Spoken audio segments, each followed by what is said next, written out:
सिरोंचा या ठिकाणी कलार समाज मोठ्या प्रमाणावर असल्याने आणि रेणुका देवी या कलार समाजाचे आराध्य दैवत असल्यामुळे रेणुका देवीचे मंदिर सिरोंचा या ठिकाणी नव्हते, परंतु कलार समाजाकडे मंदिरासाठी जागा उपलब्ध होती।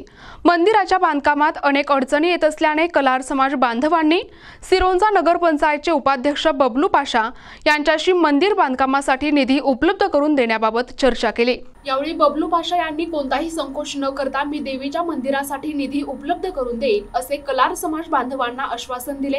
बबलू पाशा यांनी आमदार धर्मराव बाबा आत्राम यांच्याशी चर्चा केली असता आत्राम साहेबांनी देवीच्या मंदिराच्या बांधकामासाठी 25 लाख रुपयांचा निधी देण्याचे बबलू पाशा यांना आश्वासन दिले। दिनांक 27 जुलै रोजी रेणुका देवी मंदिराच्या बांधकामाचे भूमिपूजन आत्राम साहेब यांच्या हस्ते करण्यात आले। या मंदिर बांधकामात निधी कमी पडल्यास आणखी निधी उपलब्ध करून देणार असल्याचे देखील त्यांनी सांगितले आहे।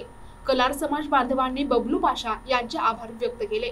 यावेळी नगरपंचायतच्या नगराध्यक्षा फरजानाताई, नगरपंचायत उपाध्यक्ष बबलू पाशा, नगरसेवक जगदीश रांडलापडी, व्यंकट लक्ष्मी आश्रवेली, प्रतिष्ठित नागरिक बापू रंगगुलाल, भाजपचे ज्येष्ठ कार्यकर्ते अरिगेला दामोदर, गट्टू सियापती, सय्यद सालार आदी मान्यवर उपस्थित होते।